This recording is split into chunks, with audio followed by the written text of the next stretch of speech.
They're back to haunt your nightmares.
Hello, everybody! Welcome to another wonderful edition of The End of the Night, brought to you by Film Hub. Film Hub is probably the best place for independent filmmakers to get their films out in the public and for it to be seen and get them on platforms. They're just a wonderful, wonderful, wonderful service for independent filmmakers, and I'm not only a guy pitching this, I'm also a client. They've done nothing but wonderful things with my films, and I'm very, very pleased to be a part of the Film Hub family. How are you, Mr. Ridgely? I am very well. How are you? I'm damn good. And I'm sure you have a few words to say about StreamYard, my friend. I do, absolutely. Thank you. Wow, you confused me because I thought I was going to go directly into that. So nice little curveball there. Everybody asks us what we use to make our streams look professional. That would be StreamYard. So easy, Joe can use it. Go check them out. They have a nice free trial. And I assure you, if it's easy enough for Joe, it's easy enough for everybody. Hello, William. I hope you're well. Oh, he likes the new intro. Thank you. Thank you. Good evening, Scott. How are you? Before we start, if I may add, Scott Meany is part of the new Indie Escape. Thank you. Oh, that's awesome. That's awesome. Now, what exactly are we trying to escape at Indie Escape? Well, I had the whole thing posted, and you're going to put me on the spot. I'm just yanking the old chain.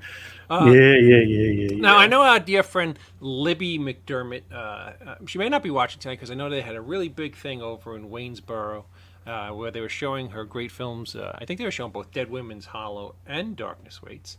And as you know, yours truly and my lovely co-host Grunkle Scott is a part of Darkness Waits.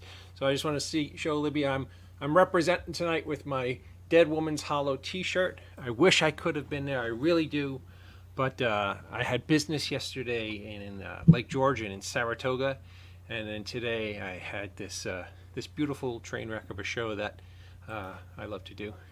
I'm here. We love you. Oh, well, thank you. I honestly really wish Nightmare on Main Street. Yeah, that's what it's called. Isn't it funny that on the day that there was a Nightmare on Main Street, we have a director of A Nightmare on Elm Street? How cool is that? Jack will be joining us in a few minutes. Hey guys, I'm looking forward to another awesome episode. I'm super excited to see Jack Sholder join you guys. I'm super excited too. Other than Tom Holland and maybe Sam Raimi, Jack is one of my favorite genre directors, especially 80s genre directors, and I'm super excited that he'll be joining us in just a few minutes. Ken, how are you, my dear friend? I hope you are well. Joe, tell us about your lovely wife and daughter's little business venture, because I'm a big fan of the product, and everybody out there watching should pick some up. I'd be delighted to. That is wow, I just drew a blank again. Hey, Dave, I may be getting old. Maybe it's the stress of buying a new house. I don't know. Hearts of the Mystic Folk. They are creating these scented cubes that are all natural. They're actually delving into other things right now also, like wickless candles and the spray. I don't know what they're called. Okay. But they're getting the website all set up. It is going to be fantastic. And I'm very proud of them. Well, soon they're going to have an empire, and they're going to kick you to the curb, which is pretty much, probably the right Soon they're going to decision. be a sponsor. Oh, that would be great. That would be great. Maybe they could buy you a razor. That'd be awesome. Oh, No, wow. I'm right there with the homeless-looking guy. Homeless. I have a Nightmare on Elm Street 2 playing in the background. I'm thinking we're going to need David dance scene like Jesse. No, that's not going to happen because David is old and nothing works on David anymore. He could barely. Oh, come on. That whole 80s dance scene. And I mean, it's kind of like when Tom Cruise took off in his underwear. And Yes, got to get some Bob Seger blasting on the jukebox. Another lovely week. Last week we did a show, correct? yeah, Yeah, I think I was here. yeah. You had that funny guy on. The funny guy, yeah. It wasn't Brian. Who else? No, just kidding. Chris Covert. Yes, he was very, very funny. Last week's show was very funny. I'm just kidding, you, O'Halloran. We all gleefully laugh at you. You're very funny. That was quick, even for you. No, thank you. Every now and then I get lucky. It's like, is our lovely and talented co-host and just lovely human being Grunkle Scott around. He is. Ladies and gentlemen, without further ado, our wonderful co-host and player out there in major movie making now, Mr. Grunkle Scott Schiaffo. Thank you for saving me, Scott. I don't know how much more I could have done. Hello. Hey, what's up, guys? Hello, Grunkle Scott. How are you? I'm good. I'm good. How you guys doing? I'm doing really well. I had a really nice weekend. I went to Lake George yesterday. I took a boat ride. I had a wonderful Mexican dinner at the Mexican place that you have made famous for me, oddly enough. And how are you doing? I'm doing really well. Well, wait a minute. I want to clarify something. Not the place we would go with Sci-Fi in the Valley. No, that was in Altoona. That sadly is no longer around. Right. That was damn. I wish I remember Casa Valdez. Right. Yeah, Casa Valdez is no longer around. Sadly, this is the one that we visited after Saratoga Comic-Con, and it was a fun time for everybody who was involved, and it was luckily just me. So Scott. What's going on in your world, Mr. Schiaffo? Well, I'm keeping really busy. I'm excited. There's a lot of stuff going on. As you know, that wacky Kevin Smith has all kinds of stuff up his sleeve this summer, and I got to be part of that opening weekend with the Smod Castle, which was mind-blowing. And there's so many things going on that I can and can't talk about that it's just beyond. The Chuli's Gum came out. Hey, there it is. That was such a great night. The only one bummer about that night was I couldn't be on our show that night. That was the only bummer. Other than that, that night was a mind blower. Man, and I forgot to bring the Chulies with me. Jewel surprised me with a couple of packs. I saw that. That is so cool. They're in the River Edge house, right? Hey, the wackiness that ensues when you're running around a couple of households. I mean, those are good problems to have. So I didn't bring it with me. I wanted to put it on that thing. I hear you. That was the big Debbie Rashawn show that night, and we all missed you dearly. Joe, is there any chance that you have a picture of our dear friend who's been on our show now multiple times? He's a star of many, many movies and television shows. Ray Abruzzo, by any chance? I don't, but Okay. I can. It's not that important. Not that important. This weekend they had here in the Northeast, in New Jersey, a Sopranos Con, oddly enough, and Ray was a part of it. And the turnout for Sopranos Con, even a lot of shows right now, due to still the COVID issue. It's not totally gone away. A lot of shows are not experiencing really huge crowds, and a lot of them are really having a lot of problems. But oddly enough, I don't know if there's been several of these now or if this was the first one, but they had Sopranos Con this weekend in New Jersey. And literally thousands of people showed up, and Ray had a wonderful time. So I'm saying congratulations, Ray, from your friends here at the end of the night. I'm glad Sopranos Con was an enormous hit, and it's kind of cool. I wish that I was. There was so many cool things going on this weekend. It was kind of sucked that I was booked with stuff. I'm sorry. Can you say where you were? Where was I? Yeah. I was up in Lake George. Because this is kind of cool. On Saturday morning, a dear friend of mine and an acquaintance, and that acquaintance was William Shatner, and we had a bite to eat in Lake George, and then we took a boat ride with Mr. Shatner, who's really, really super spry at 90 years old, and I've been blessed to know Bill for I think about 2 years now.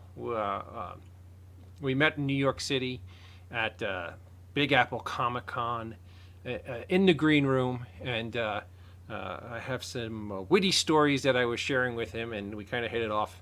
And ever since then, we found out that we have 2 or 3 mutual friends. And Bill was up at the up in Ticonderoga, New York, which is about 40 minutes, I think, north of Lake George. There's this beautiful, beautiful place that is a perfect replica of the 1966, is it 66? I think 1966 Starship Enterprise.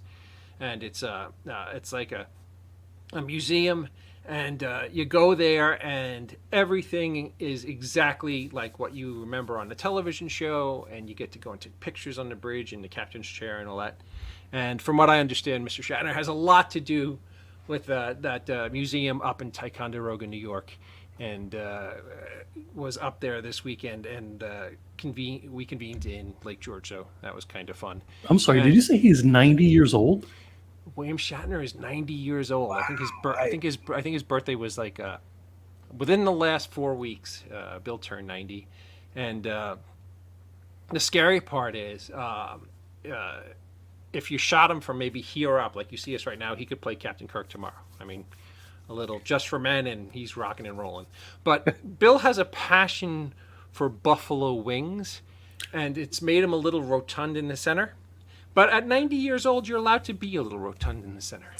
So, it was a wonderful weekend, and we had a lot of fun.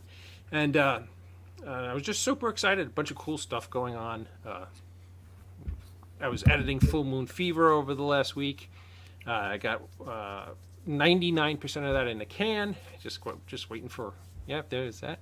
I actually think that date's going to be pushed up till Christmas of 2021 because no, there's a reason. Somebody who I never thought in a million trillion years, who I always wanted to work with, came on board to. I pitched an idea to start the film in a little more differently than what we have in the can right now. And I pitched this idea to somebody who I never in a bazillion years thought would bite, and they bit. So I'm going to start working on that. And so we have to push it up. It was supposed to come out like 2 weeks before Halloween. Now it's going to come out like 2 weeks before Christmas. So I'm super excited about that. But enough of my silliness. Hey, Sean, I hope you're well. Hey, CJ, that's a cool movie poster. Thank you. Thank you. Maybe CJ someday you could work on one of my movie posters because you're an amazingly talented artist. I don't think we should keep a legendary director much longer with my stupid banter. So let me just take a sip of this. It's amazing, Scott. One thing, you and I have in common, we have long hair, we have beards, but Dave doesn't say you look homeless. Yeah, but because his beard doesn't go down to it's not like a ZZ Top beard. It's about grooming. Right. All you need is that little rubber band, and you're literally Captain Lou Albano. Well, wow. I used to like this guy. You're getting zinged. It's zing night for you, brother.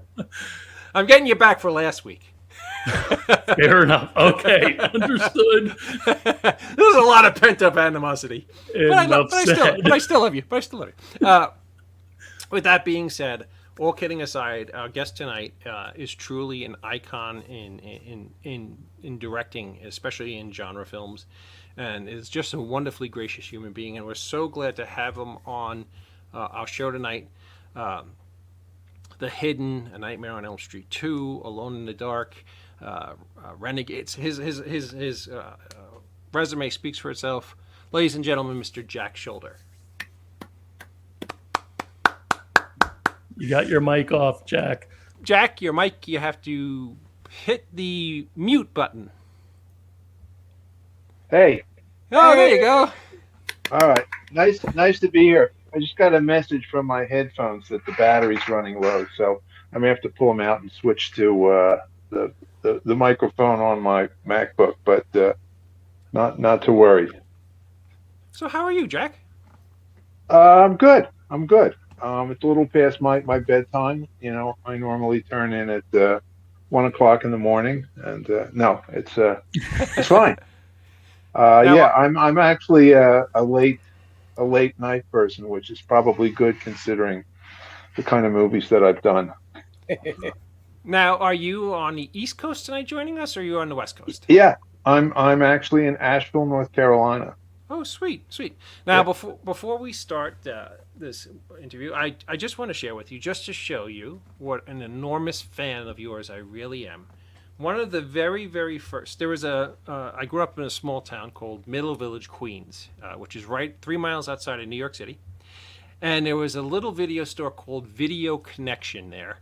And this was the very, very first, back then, as many of you who are old enough will recall, you couldn't purchase VHS tapes right in the beginning. They would cost an astronomical amount of money. They were like $200 or $300 at the time. They were never really out for, public purchase when VHS machines were first came out. And one of the very, very first VHSs I bought it off the guy at Video Connection, was this lovely little film. Oh, wow. Alone in the Dark. Amazing. Well, you should send that to me and I'll autograph it for you. That's awesome. I mean, we have a mutual friend in Chuck Curry up at the Pocono Cinema. So if you're ever up this way again, in Stroudsburg, Pennsylvania, I'd be honored to send you that. Uh-huh. Now, my first question for you tonight, Jack, is because I'm such a big Scott. I don't know if you ever got to see this movie, but this was really, really just a taut horror thriller, and something I am enamored with is because I'm just such an enormous fan, and I know that you have a new release of that coming out that if you want to mention too. I'm such an enormous fan of A, your work, but B, as people who watch this show will tell you, I live and die Donald Pleasence.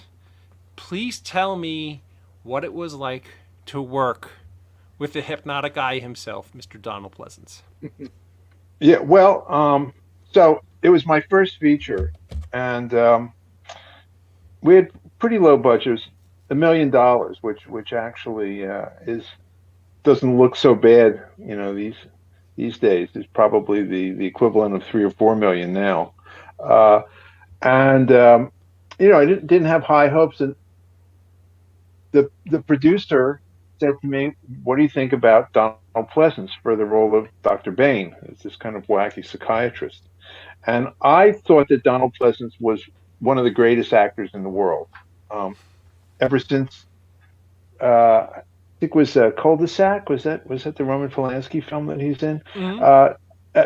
But and Pinter, and so I was just in awe of him. And when I found out that we could actually get him, I was thrilled. And the English actors that I've worked with,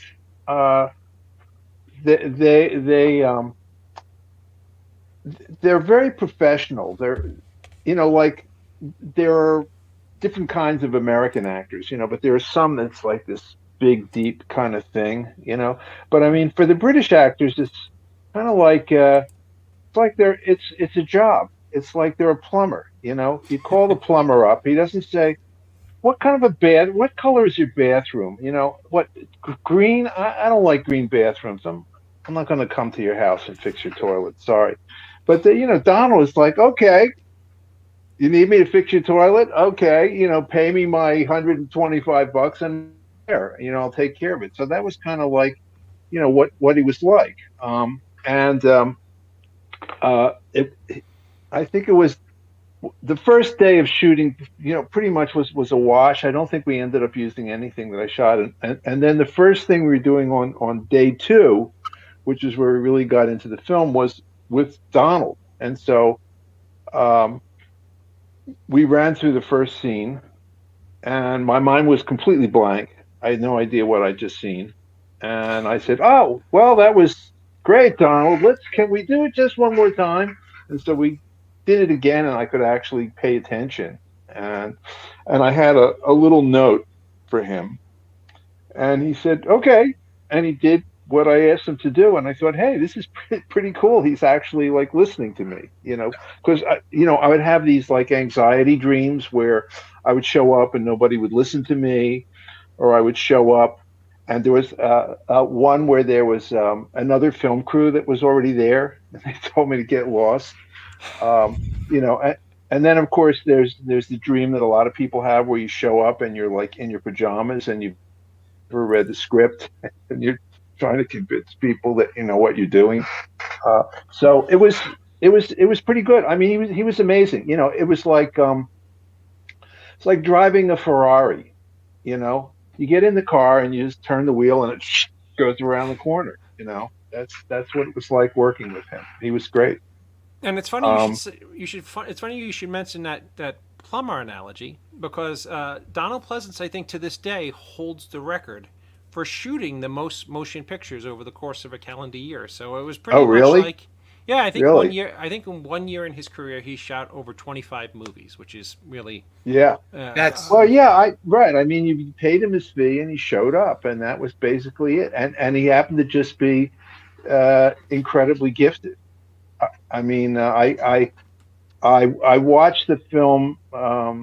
I don't know, a week or two ago to check out the transfer on the Blu-ray, which looks really good, by the way. It really looks good. I was very impressed.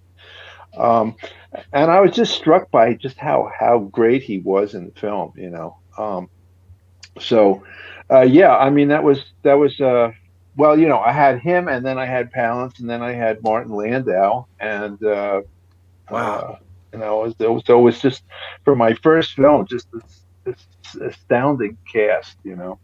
and a very young Dwight Schultz, who was really And wonderful. Dwight was also. I mean, the whole cast was great. Everybody in it was fantastic. Even the sick fucks were great. Or not. I shouldn't say even. I mean, they're great. In any case. Now, the film seems to be getting some new legs all of a sudden. Yeah. What do you think? What do you think is behind that? I don't know. I mean, I always thought it was a really good film. Yeah. I never had the least bit of interest in making a horror film.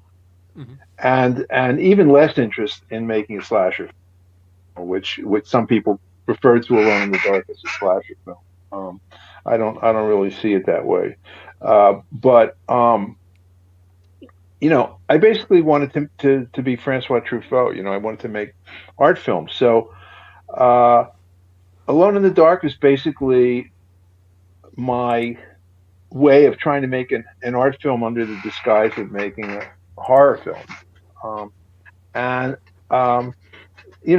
I think it's got a lot of really interesting stuff in it. It's not a perfect film, but it's loaded with ideas, and it's got a lot of great stuff. It's got some great performances and honestly some of the favorite moments of anything that I've ever done. I think that final scene in the club with Palance and the girl is just like one of my all-time favorite scenes.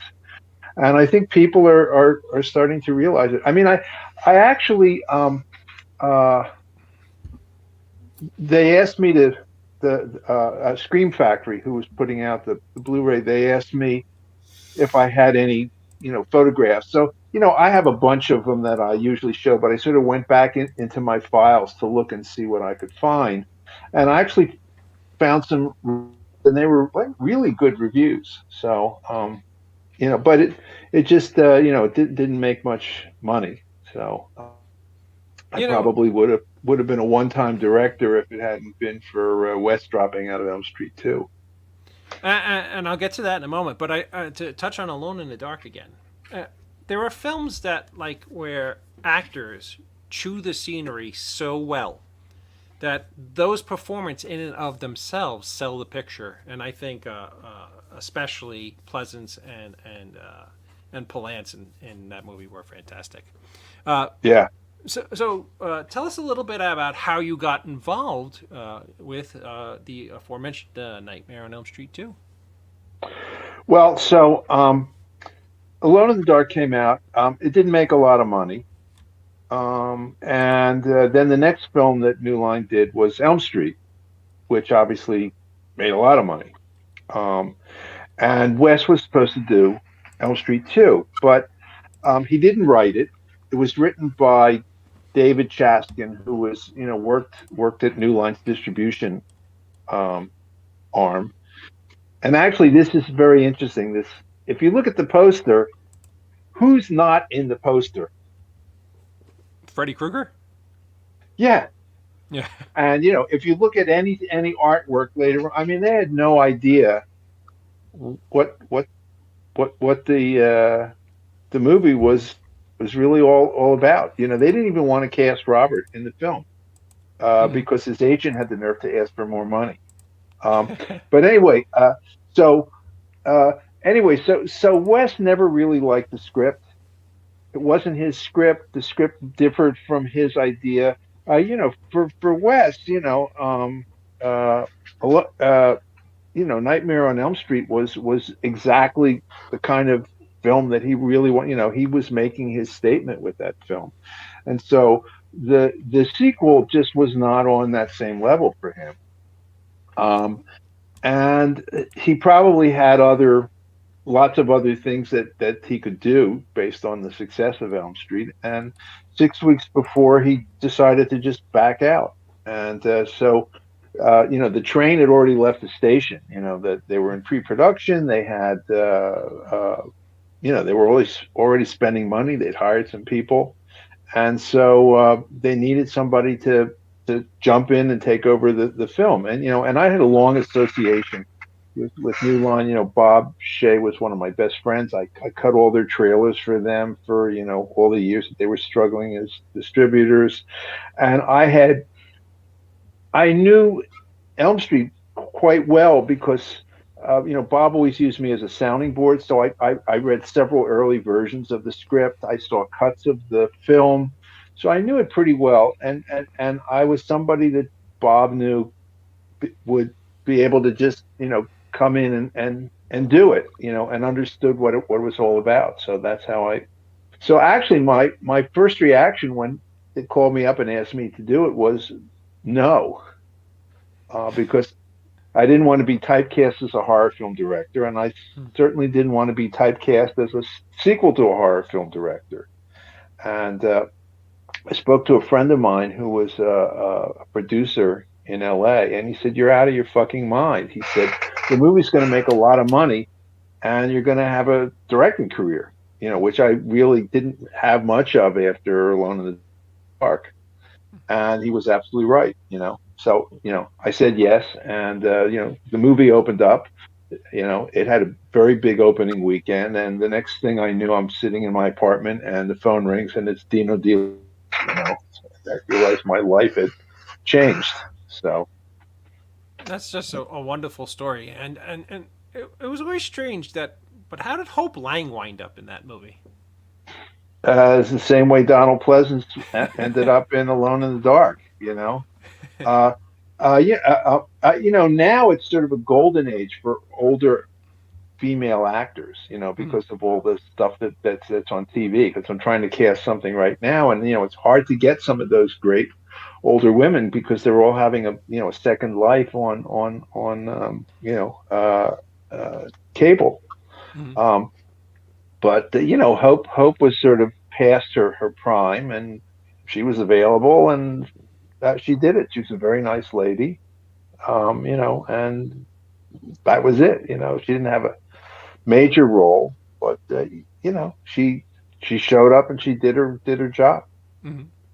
That's awesome. I mean, was it Ghost and Mrs. Muir? Do I have the right show? Was she from that show? I'm not sure. I mean, she'd done a lot of great stuff. I mean, she had a very good career. Um, Clue was actually a lot more fun. Clue Gulager. Okay, So, and he was an old cowboy star, if I'm correct. yeah. Well, and actually, I have a great picture of him that I asked him to sign it for me with him and Lee Marvin from the Killers, um, where he's a gun and pointing at somebody and yeah, I mean Clue is great. I liked him so much that I cast him in my very next movie because I just like having him around. So No, that's awesome. I mean, I think I remember him from, was it like The Rifleman, or do I have the wrong show? I don't know. He Yeah. he was a TV cowboy, Mm-hmm. and he was in the Last Picture Show, which was kind of the reference that I had. He was really great in the Last Picture Show, and yeah, I mean he was great. Sweet. Now, before we get to really one of my very, very favorite movies of all time, The Hidden, which I just think is a masterpiece, Joe tells me there's somebody in the green room who wants to pop on and say hello to you, Mr. Ridgely. Yes. David, you mentioned him earlier. Let me introduce you to Captain Lou Albano. Oh, I'm sorry, Mick Strawn. You had to watch earlier, Mick, in order to understand. Like a well-oiled machine, right? Well, actually, he looks like John Huston in that movie where he was hunting big game.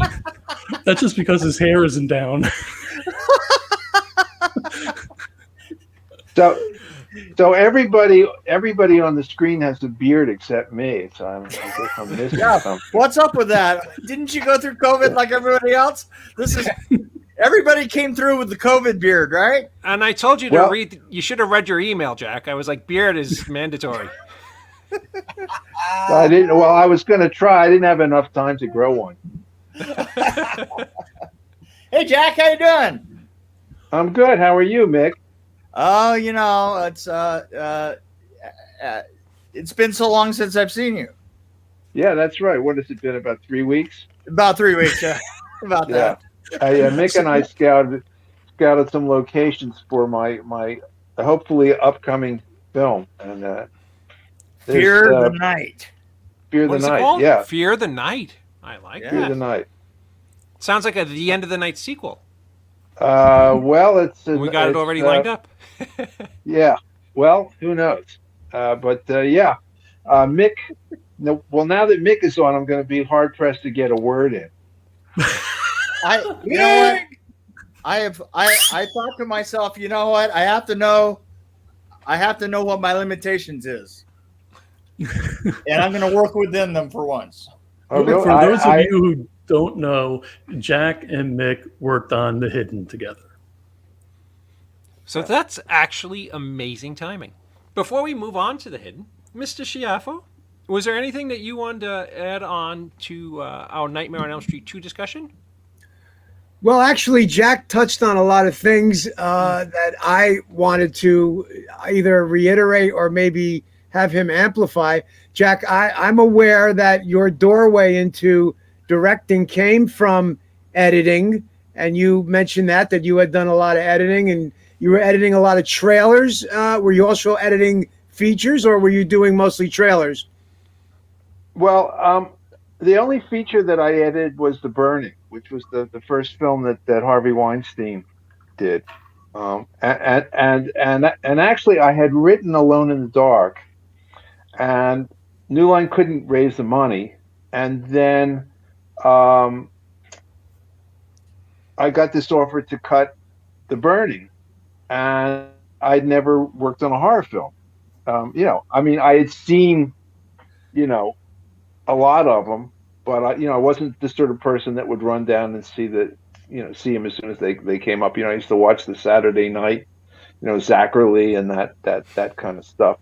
And so I actually learned an enormous amount about how horror films work from editing the film, like especially how to like build suspense and all of that kind of stuff. And I went back and I said, Alone in the Dark isn't scary enough. And I went back and put some more stuff in. Like I think that the scene with the girl on the bed with Landau under the bed with the Bowie knife. Uh, for those of you who haven't seen it, I mean that was a scene that I sort of dreamed up and stuck in, and it was kind of interesting because for those of you who haven't seen the film, there's a babysitter, and she's on this bed, and her boyfriend has just been dispatched by Martin Landau, who's under the bed with a knife, And I'd always, as a kid, I'd always had this fear that there was something under the bed. That if my legs sort of went over the side of the bed, that something was going to grab my leg. So I thought, well, okay, we'll have somebody with a knife, and she's on the bed, and she knows that there's this maniac under the bed, and all of a sudden a knife blade comes up, and then she backs up, and then the blade comes through again, and she's freaking out, and I made this as long as I possibly could, and Newland said, it's too long. It's ridiculous. She wouldn't stay on the bed. Why doesn't she get off the bed immediately? And I said, because then you won't have a scene. It won't be scary if she gets off the bed right away. So he said, no, it's too long. And I kept fighting, and we kept it long. And, audience loved it, because, like the whole thing is kind of make believe anyway. So you might as well make believe and have fun with it, I mean, nobody's, at least in my films, nobody actually dies. They just look like they do. So.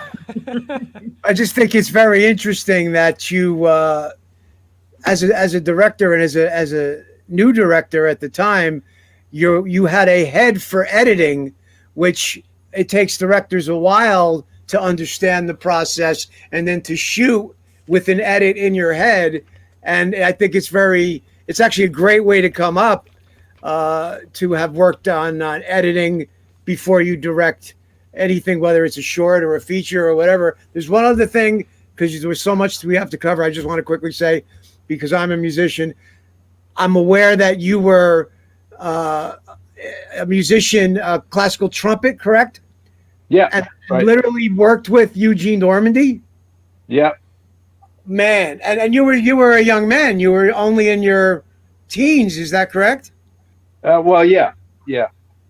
I mean, right there, people who know music or understand classical music, that man was one of the 20th century. He was one of the most brilliant conductors, arrangers ever.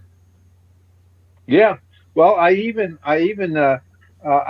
played the principal trumpet in the all orchestra in Philadelphia, which was really, really good orchestra. We were coached by members of the Philadelphia Orchestra, and Leopold Stokowski came in and conducted the orchestra. So I actually played under Leopold Stokowski, which was a real thrill.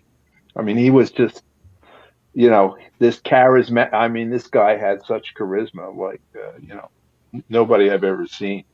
That's just an amazing journey to go from that at a very young age to editing for New Line, to directing and then knocking it out of the park, being a horror film director, which was not your genre of choice. Just amazing stuff. But I don't want to derail the conversation anymore. I know there's a lot to cover, but I just wanted to mention those points and to say, wow, that's amazing stuff, Jack, really. Well, I'll just comment on that briefly. Actually, there's a straight line. For me, film is music and story. And when I say music, I don't mean literally music. I mean, it works like music. It occurs in time. It has a macro rhythm and, the structure. It has a micro rhythm, cut to cut, scene to scene. Right there with you. And then there's also story. I was an English major in college. I wanted to be a writer. So those two things go to, that's what editing is all about, and that's what filmmaking is really all about. I mean, there are also images, of course, which was something that I needed to kind of work on. But I had the other thing, and actually, Bob Shea said that the reason he hired me because in the early '80s, there were people who were making these low budget horror films who had no idea how to make a film, and they would get into the editing room and they couldn't cut from this shot to that shot because they just didn't work. They were missing pieces, and Bob, who always liked to kind of denigrate everybody that he liked. Right, Mick can vouch for that. Bob said, "Well, the reason I hired you is I knew you'd get all the pieces.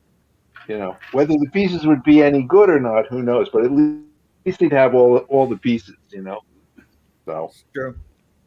Anyway, So, with that being said, The Hidden, which is just a fantastic, fantastic film. The Hidden. Yes, The Hidden. Tell us a little bit about how this film came together, and I would love to hear what it was like to work with Kyle MacLachlan. Sarah Risher, who was the head of production at New Line, I saw her, or she called me, or I don't know what it was, and she said, "Jack, I've got a script that I think you'll love. I think you'd be perfect for it," and gave me the script to The Hidden. And I read the script and I thought, I've got to make this movie.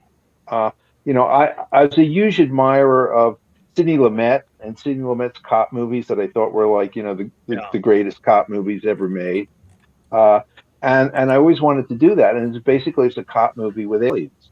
Is kind of how I saw it. And it was just a fantastic script. I just loved the script. And they had another director who was sort of attached, who he wouldn't have done as good a job as I did. I didn't think he was much of a director. And so I said, I really want to do this film. And of course, I just come off of a film that had made New Line a lot of money. So they hired me. Jim Kauf, who wrote the script, wanted to direct it. And since New Line didn't think he was a good director, and so he took his name off and had a pseudonym. He's since put his name back on, by the way. But I wanted to do some work on the script because I thought there were a few parts where it was lacking, sort of on the humanist element, and so I worked on the rewrite, and basically script was greenlit. It wasn't subject to casting, and the week we were going to start shooting on a Monday, and the previous Monday we didn't have a cast. We didn't have, and so Michael Nouri had come in to read earlier, and I kind of thought Michael Nouri, he's that kind of pretty boy for Flashdance, but he was the best person who read for that role. And so we said to the casting director, bring everybody in that you can think of, because we got to have a cast. We're shooting on Monday. And I think Kyle came in like on Wednesday or Thursday, and we had him read against Michael Nouri, and they were great. And actually New Line didn't want to cast him. They said he seemed weak. And I said, well, that's what's so great about him. Yeah, because he's kind of frail, but he does these amazing things, and actually working with Kyle was, I've worked with some really good actors, really good actors. And Kyle is right up there. I mean, the performance that he gave, and the interest that I thought that Nouri was stealing the film. He had all the lines and he had all the other stuff, but film acting is about reactions. The reaction shots. It's like, if I say to you, David, you're a fucking idiot. Who are you going to look at, me or you? We're going to look at you to see how you're going to react. What are you going to, how are you going to hit that ball back to me? So as you can tell, I laugh because I hear it all the time. But so Kyle, he reacted so well, and I mean, when the film finally got put together, it was his film, and he was a really nice guy, and he was very easy to work with, and he he basically didn't say a whole lot, and Nuri was a handful, as Mick can attest. And sort of busted my balls every day. So yeah. I would come to set and every for the most part, every time I got to set, everybody was in their corner and had their trainers, fanning them down. It was like doing a Rocky movie, yeah. it was like a boxing match. Jesus Christ, and we're going down the road and we're blowing up Ferraris, and it was so crazy. But the thing about Kyle MacLachlan is that Kyle MacLachlan is one of those guys that you couldn't. I love actors that have the whole thing in their head and then they break it down and they don't share it with you. They don't share it as a piece. And that was MacLachlan's thing. He was building the whole story all the way across the line. And I've seen actors like that before, and I really got to respect that. I mean, then you get done shooting and you go, well, that was a weak performance, and somebody else was just blowing them away, Nuri this case. Mm. And then you edit it together and you go, oh, holy shit. Now here's a whole completely different story. Yeah, no, I think a lot of what you're talking about happened from what I understand, in the original Back to the Future. Robert Zemeckis thought that Crispin Glover was absolutely useless while filming that movie and despised like every scene he did with Crispin Glover. But when you watch him work off Michael J. Fox and his subtleties in performance is what really makes, and that's what reminded me of what you guys are talking about in The Hidden and what MacLachlan did so wonderfully. It's funny that you guys bring up Nuri. Did you ever have a film that you really, really adored? And I'm asking both Mick and Jack, that you really adored. And I love The Hidden. I have it on VHS. I have it on DVD. I have every version that you could imagine. I think I even have it on Laserdisc.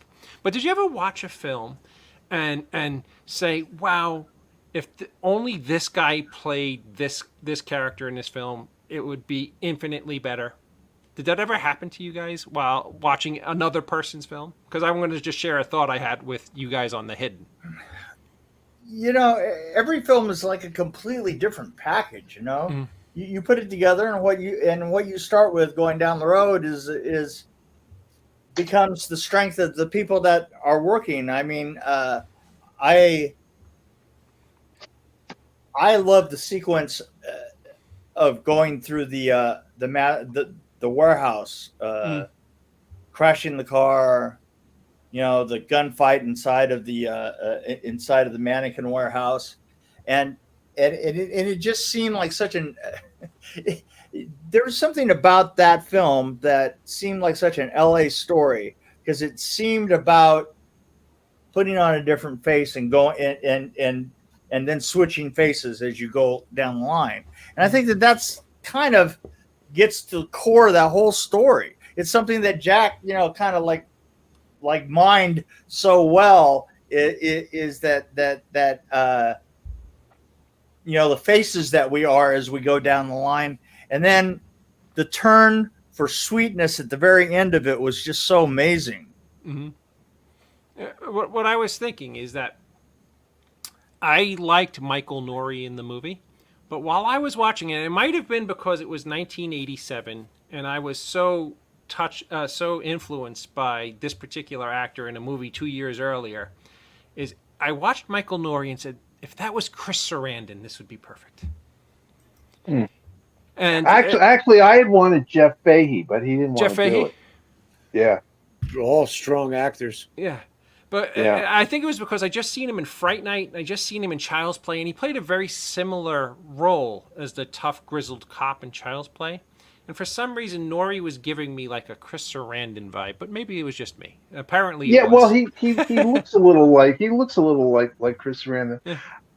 I mean, he's a very good actor, and he just got the role. He was able to find the humor in it, plus the strength.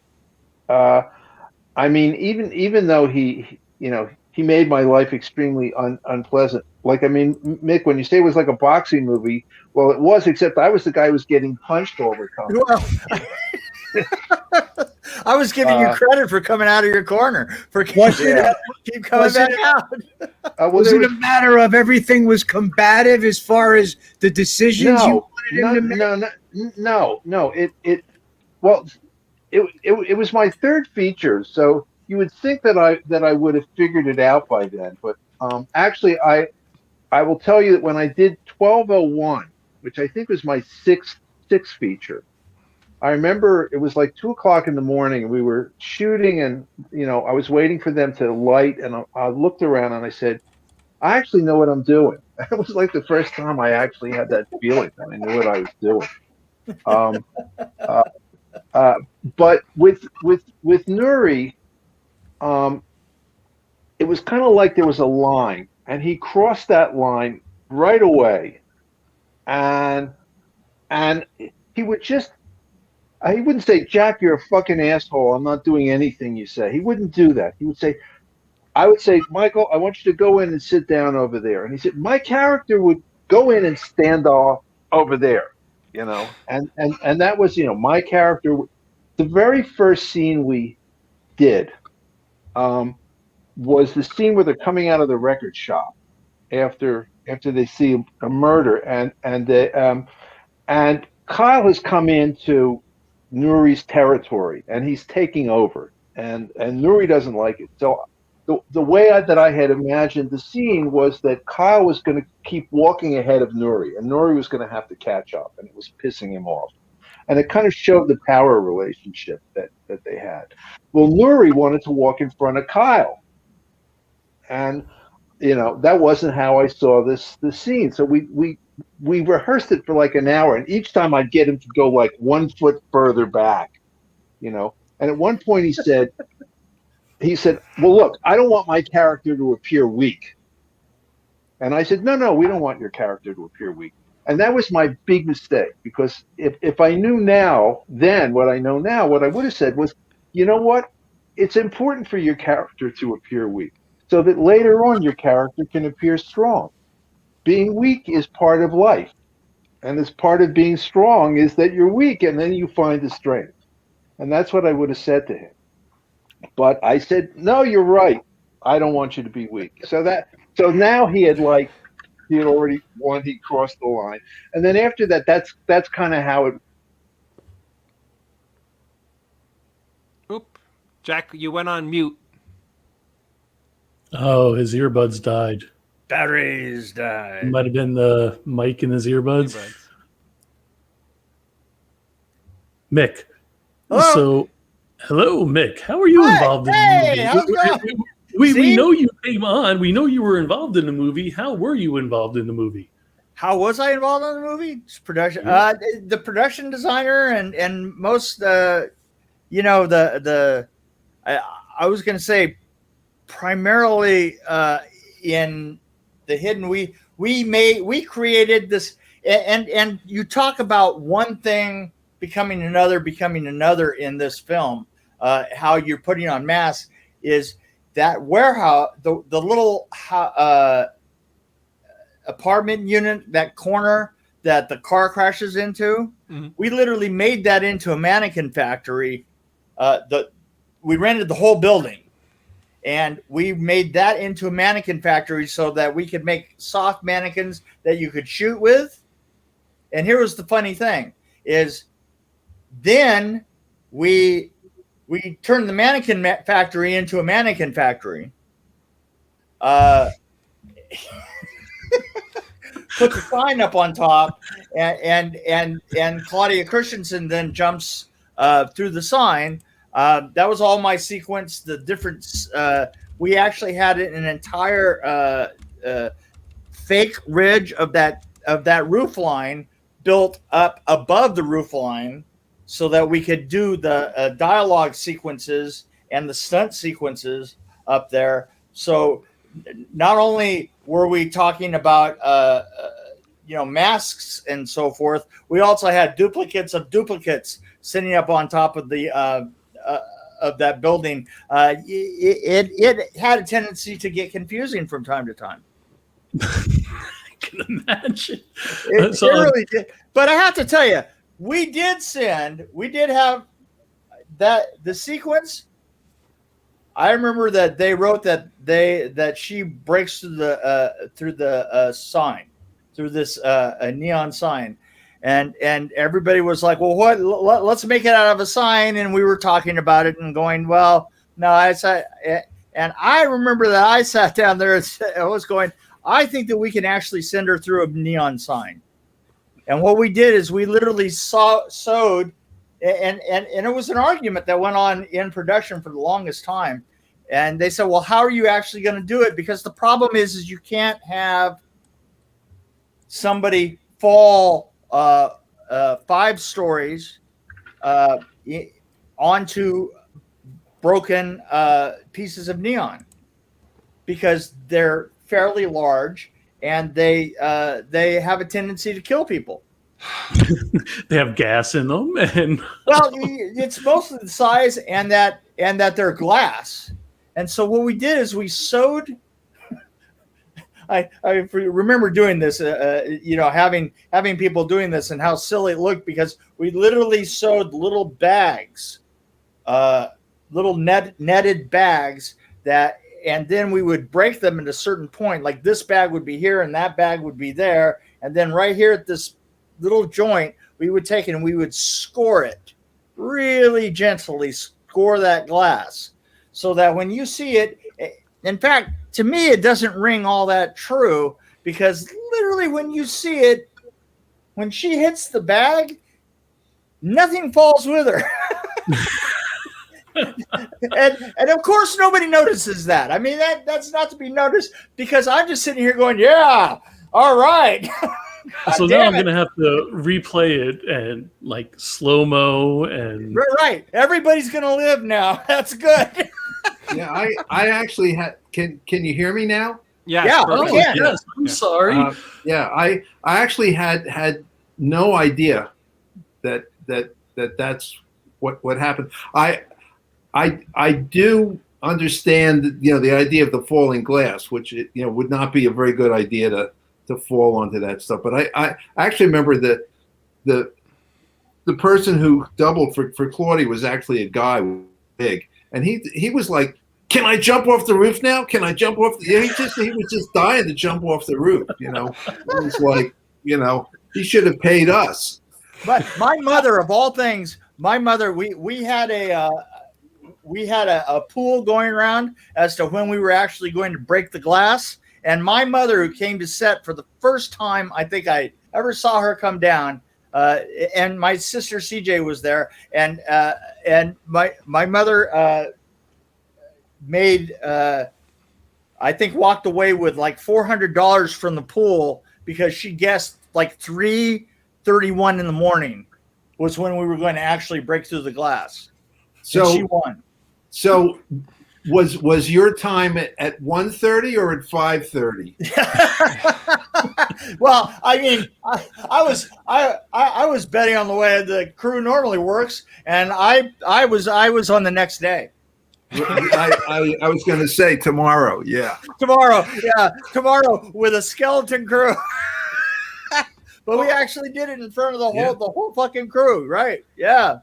Yeah. Well, sadly, our time is running quickly here. I wanted to ask Jack one other question before we touched on what you guys are working on currently, if you guys could tell us anything about it.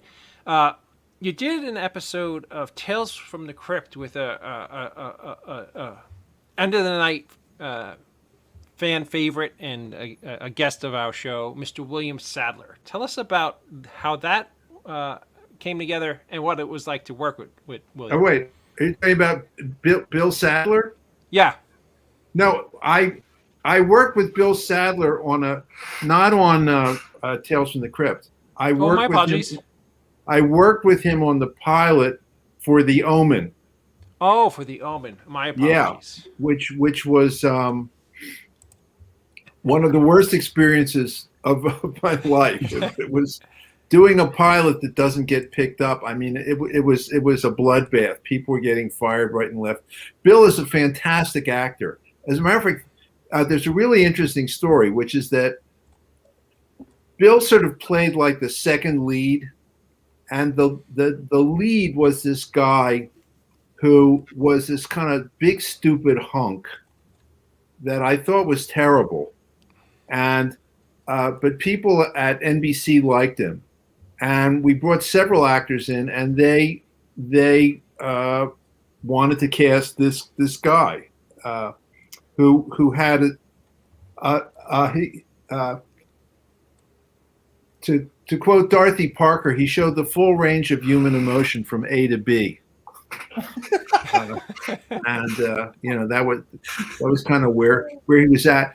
Bill Sadler was like 100 times the actor that this guy was, and when we tested the film, nobody reacted to Sadler, and everybody loved this stupid lunky guy. So there you go. It's funny because William Sadler to this day told the funniest story in the history of this show. But I almost couldn't come back on. Yeah, oh really? It's one of those stories that literally stuff comes out of your nose when you listen to it. On my apologies, because on your IMDb it said that you directed an episode called "Fitting Punishment" with William Sadler. No, not Bill. You know why? Here's the thing. When you look at IMDb, it probably says directed by, and there's 10 directors, and then it says acted by, and there's 20 well-known people who all acted in the series, but not in my particular episode. My apologies. My episode took place in an African American funeral home.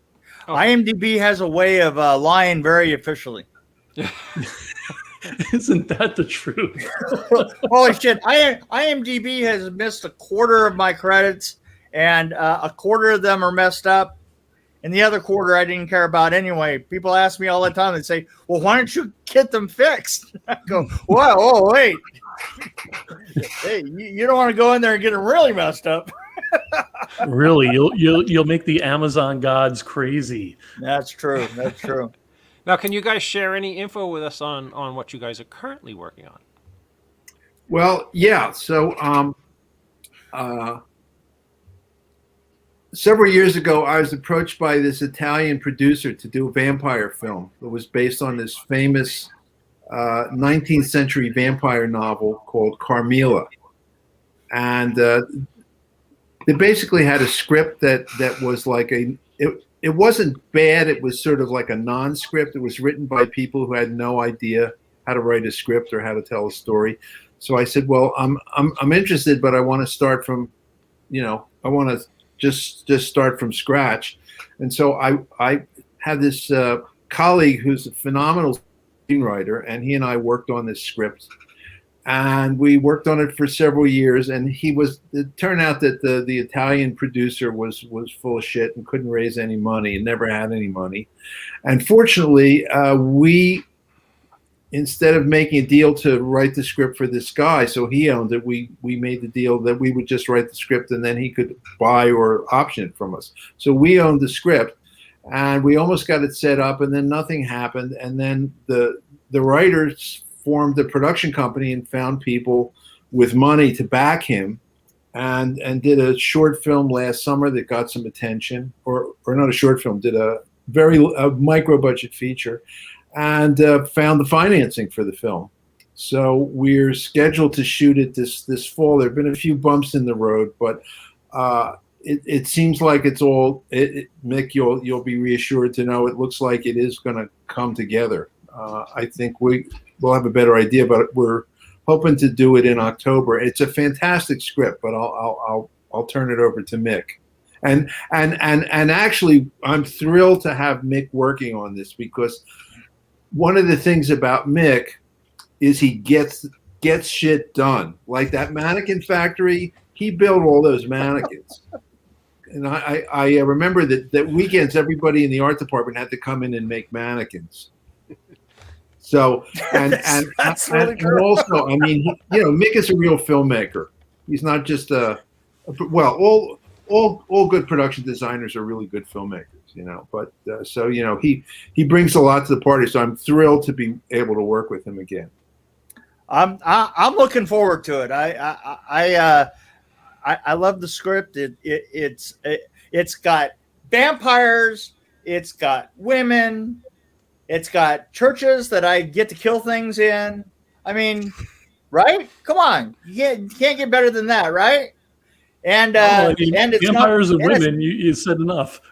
well, hey, vampires, women, right? Young women. Young women. Even Well, better. yeah, no. And it should be fun. I feel like I was sick as hell for the first day of the scout, and I didn't make it. And then I finally pulled myself together, took a handful of steroids, and made it to the scout, and we pulled it together. Yeah. Well, congratulations. That sounds awesome. Yeah. I think it's one of the best. I haven't been this excited about directing a script in a long, long time. I think it's really one of the best scripts that I've had to work with, and unfortunately I've been cursed with good tastes. So if I have a script that's not so good, it's hard for me to really get inspired. I turn on my professionalism and do the best I can. But if I have a really good script, I can just see this movie, and I can see it playing for an audience, and I can see this as something really, really good.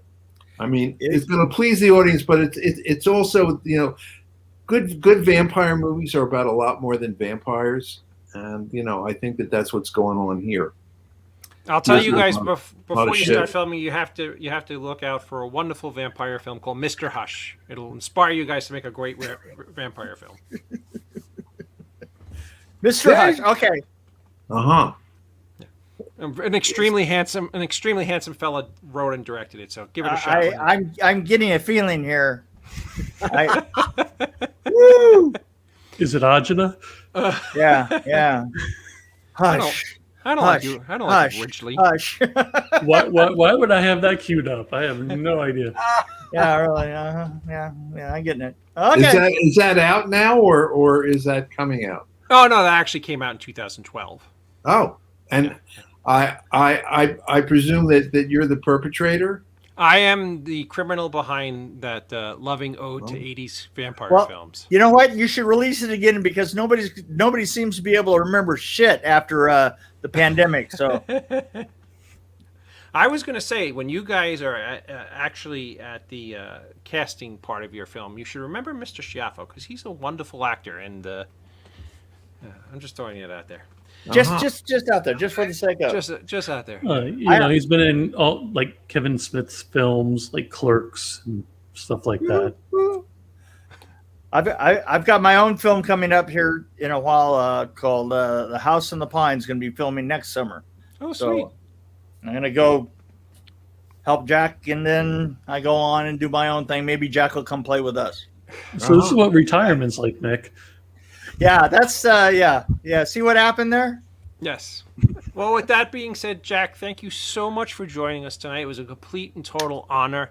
Thank you for years and years of inspiration. You inspired me as a filmmaker, inspired me as a writer. I just think you're just a wonderfully talented filmmaker. One other thing before you go, this show is watched by an enormous amount of indie filmmakers and indie directors. Jack, is there anything you can share with the indie filmmaker out there right now who's about to either embark on making their first film or has been in the game for a while? Is there any bit of wisdom that you can impart on those folks? Well, actually, this film is my first indie film. I mean, this will be I think it's my 15th, and this is the first one that's really an indie film with a much lower budget than anything that I've done before. As far as how to make it, my motto is you make the film in prep and you execute it in production. So if you're new to this or relatively new, the more you prep, the better off you are. Get to the point where you really just know what you're doing. I I basically prepped like a maniac because I was always afraid I'd walk onto the set and I'd have no idea what to do. So I'd have a piece of paper that I could look at and would say, well, okay, put the camera here, you go here, you go there. But it also forces you to think through the movie. You have to become the world's greatest expert on that script. You're like a detective in a murder scene. You know, if you walk in and there's a guy with a knife sticking out of his back and you say, well, it looks like somebody was murdered here. You know, you're not a very good detective, you know. But you go in and you take fingerprints, you look under the bed, you open up the drawer, you look, you know, under the sheet, you look everywhere that you possibly can. You turn up every little detail. And that's what you have to do with the script so that you know every single thing there is about it. You know, you don't have to talk about it. You know, you don't have to tell the actors every single thing about the script, but if you know it, it becomes part of you, and you're the world's greatest expert, and that gives you power.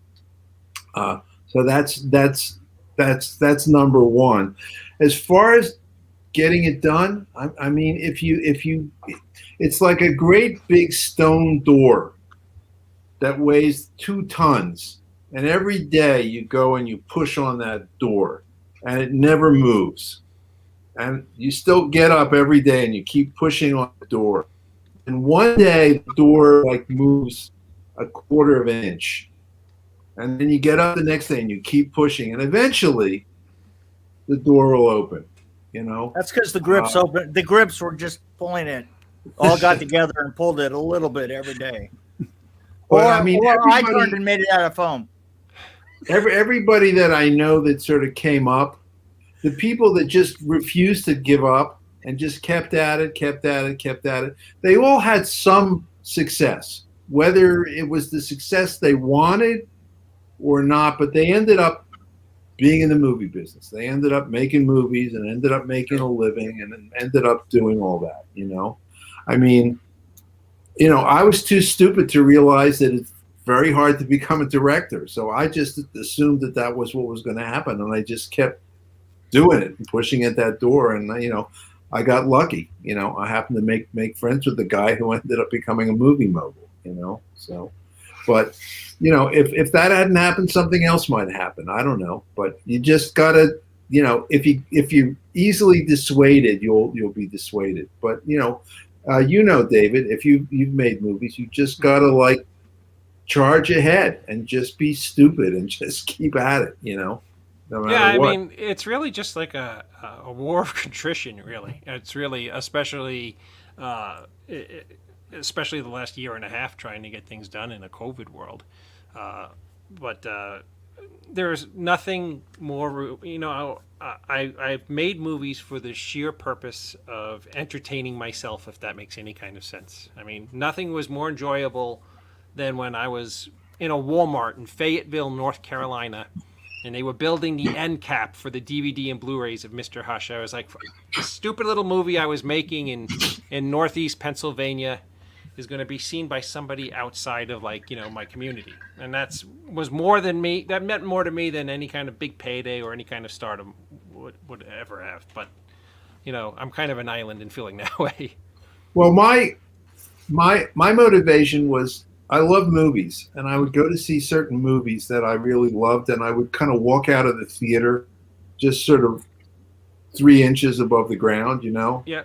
You know, like all of us who love movies, you know, you walk out and you're just filled with whatever that thing is that movie had, you know, and you're elevated, and you're feeling emotion, you know? I mean, you know, if you think about the movies that you love, you think about the emotion that you have when you watch them. And so my motivation was that I wanted to do something where somebody else would feel about something that I did the way I felt about all those movies that I loved. And so, you know, I think a couple of times, a few times, I think I've actually succeeded. So that's pretty good. I mean, Jack, you directed The Hidden. Everybody loves The Hidden. You directed Alone in the Dark and Elm Street 2. You did some wonderful films. 1201, by the way, if you haven't seen 1201, you should check that one out. I think that's one of my very best. I absolutely will. Again, a great script, great cast, at 12:01. Check it out. I will. And with that being said, Mr. Sholder, thank you so much for joining us tonight. It is a complete honor, a privilege to have you on the show and to learn from you. I just think all the independent filmmakers out there, when they see somebody like you come on and you're honest and you're humble and you actually care about the art that you've created, it's very important for them to see that. And again, I thank you for joining us tonight. Well, thank you. It's been a lot of fun, Joe and Scott and Mick. We'll be talking soon. Yeah, we'll see each other before the end of the year, probably for quite a while. Yeah, I'm looking forward to it. Okay, Scott, well, thanks, guys. Scott and Joe, before we let you. Jack go, is there anything you guys want to touch on before we let him go? Well, Scott, please go ahead. No, just Dave, you did a fine job. Jack, you're very much an inspiration. And I got to learn a bit about you before you came on because I wanted to do my homework, and I was blown away. And you're the type of artist that I admire and who I get inspiration from and why I got into this. So just stay awesome and stay safe. And thank you so much for coming on with us. Thanks, Scott. And Jack, is there anywhere on social media where people can follow your upcoming projects or you? Yeah, I'm on Facebook, and that's about it. I don't really have a much of a footprint on social media, but I do have a personal page, which unfortunately they have a limit of 5,000 people, and I'm almost there. So I can't take on too many more people there, but there's also a fan page, and everything that's on my personal page I put on the fan page. So I don't put a whole lot of stuff on there. Anything interesting happens, and in fact, I should have put this thing on here tonight. I actually texted a few friends to say, hey, tune in, but I'm pretty lax with the social media. So. But anyway, check me out on Facebook. Again, Absolutely. ladies and gentlemen, Mr. Jack Sholder, thank you very much for joining us tonight. Well, thank you, everybody. It's been a real pleasure. And a you lot of always fun talking with you guys. You always have a home on this show. We're actually going to have an event on Halloween night that's going to rock the entire horror industry. And I will reach out to both of you gentlemen if you guys want to be a part of that groundbreaking show that night. But when I'm probably going to be out getting candy. We start at 10 o'clock, and and Halloween is on a Sunday. You'll be in by then. That's past my bedtime, though. Yeah. Wait a now minute. you're I was into going to the say, Jack, she refers to be called Miss Candy. And when you find out what the show is actually about and who's involved, you're probably going to say that's really cool. So I'll reach out to you, Jack. Okay. And Anytime. I would love to come back if you would have me. So absolutely. Sure. Sadly, the show is only an hour, and we only got through half of your career. So we'll have a Jack Sholder night part 2, ladies and gentlemen. Mr. Jack Sholder. Thank you, Jack. Bye-bye. Thank you. Thanks, everybody. Thanks for watching my movies. Bye. Yeah, they're awesome. Thank you for making them. Oh, By the way, guys. Nick, it's nice to meet you. I'm Dave. I'm a recovering movie nerd, and and welcome to the. See, what you don't realize about Mick is, Jack worked on part 2. Mick was on 3 and 4 of Nightmare on Elm Street. Oh, sweet! I was the production designer on all those. Yeah. Then quite a few things after that. So yeah. He did that little Fantastic Four movie before all the other Marvel movies came. Oh, the Quarman picture? Yes, I did. Oh, sweet! That was my fault. A little Marvel movie, Blade, and Blade, Critters 2, Hercules, Night of the Demon, or not Night of the Demons, but wow, did Night you of really the- just put that on your IMDb? Sorry. Stop it! Night of the Scarecrow. Oh, Dark Knight of the Scarecrow Yep, Dark Knight of the Scarecrow. with Jeff Burr. TV movie. Larry. Leatherface. I don't Larry- know. You know what? Larry If Drake's I sit and movie? if I sit and actually think about it, it's more than I can actually sit and think about. That was Dark Knight of the Scarecrow It was one of the greatest made-for-TV horror movies of all time. Well, there you go. Okay, This guys. is why I love Mick. I'm out of here. I am in a sweatbox. My AC went out upstairs. So see ya. Take care. Whoa! Where can we find What do you Come want on. now? Do it. Where can we find you? Oh, you can always, you know what? You can find me. I have a dream. I have a podcast called Dream Warrior Review that's going to be on this very network, right? The Indie Escape Network. The Indie Escape Network. That's going to be my jam. Damn, Sam. Noel's got a book out there, son. It's called Behind the Screams. I have a film coming up that I'm going to be directing just next year here called The House in the Pines. God damn, I got it going the fuck on. Thank you, Mick. See you guys. Take care. Wow, that was awesome. Woo! That was a show. It's amazing how these things come together. We actually somehow, us three asshats, put on an entertaining show. I have no idea how the hell it happened.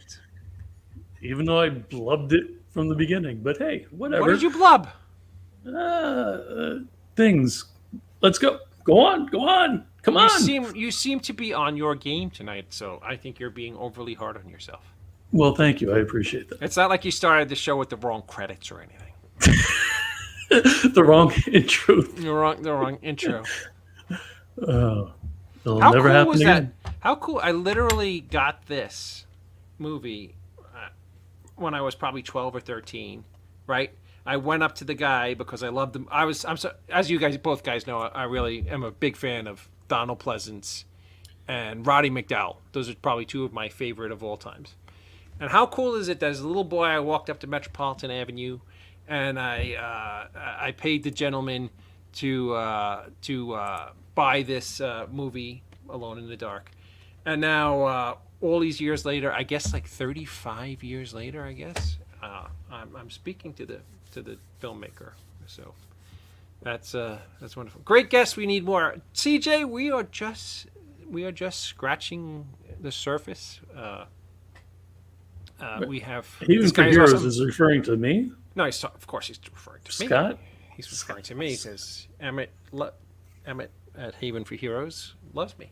By the way, if you're in Pike County, Pennsylvania, or Orange County, New York, stop by and see Emmett at his wonderful toy and comic book and just great store, Haven for Heroes. They have all kinds of wonderful events going on and just a great store. So go in and see them. Now, next weekend, I was going to do my birthday extravaganza show, but Joe pulled the plug on it because he's a big schmeckle. And so no big birthday show. And but when we return next weekend, I guess our enormous announcement will go out on our Facebook pages. And then when we return the week after that, the world will be rocked by the news that we will drop. Can we do a post-birthday show? Wait a minute. Next weekend isn't. Could that actually already be your birthday correctly? The date? Our show would end, if we went to midnight, it would be my birthday because I think Sunday is August 1st, and my birthday, and you should know August 2nd, of course. The slightly less talented director Kevin Smith shares the birthday with me, and Kevin's birthday is August 2nd, 1970. Both born the same year. Right. Same date. No, that I recalled. I didn't realize you're that close to August. And within the same hour. So we're going to was going to be the birthday extravaganza, but no love for me. I guess I won't have Tiffany Shepis with a giant Dave head saying mean stuff to me this year, like she was. Again, so we will be on hiatus. That's what we're telling. Just 1 week. Just 1 week. Right? Are we just 1 week, Joe? Yes. But I want to get out the news because I have a whole bunch of press releases already lined up for next week to get out the news of our big Halloween extravaganza. So just stay tuned to our channel, our webpage and stuff to see what's going on. Woohoo!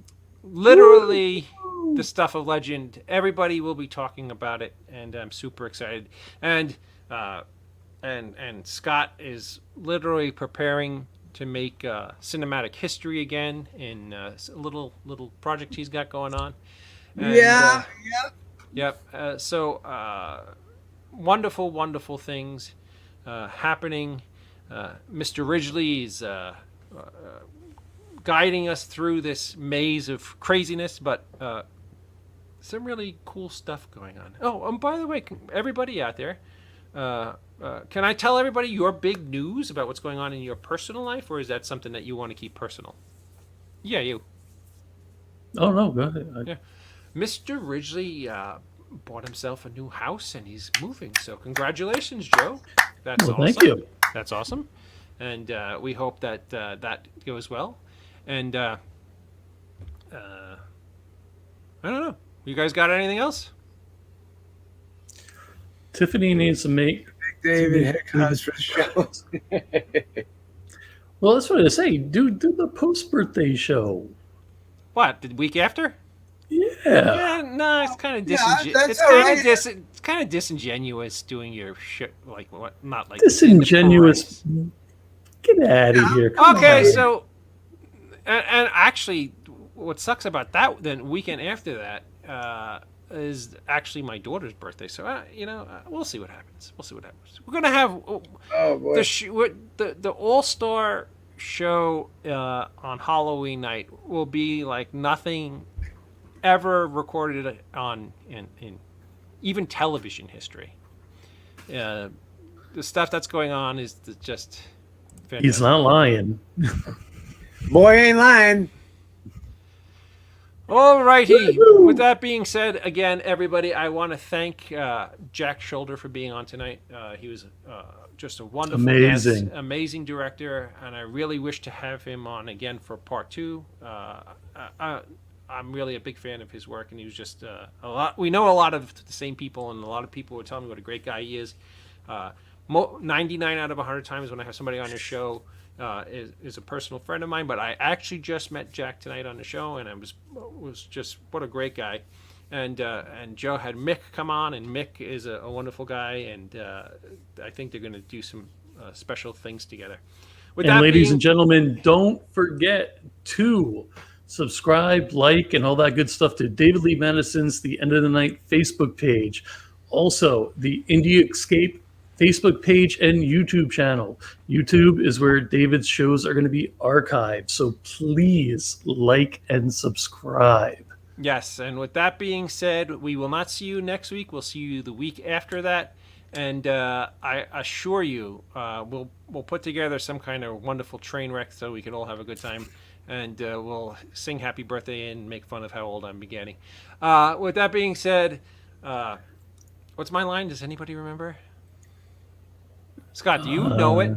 I don't know it by heart, but it's Why don't you say it this time, but with your best acting chops, like you actually Yeah. mean it, like you actually mean it about Joe and I. And Sean, David, can you get James Spader? I'll love you forever. I don't think so. But you know what? I know somebody. I kind of know somebody who knows him really well. I actually know 2 people who know him really well. So I mean, I could bet. anything's possible. Yeah, anything's possible. With this show, I mean, really, anything's possible. Sure is. Well, with that being said, Mr. Schiaffo, why don't you take us into our show a week from now?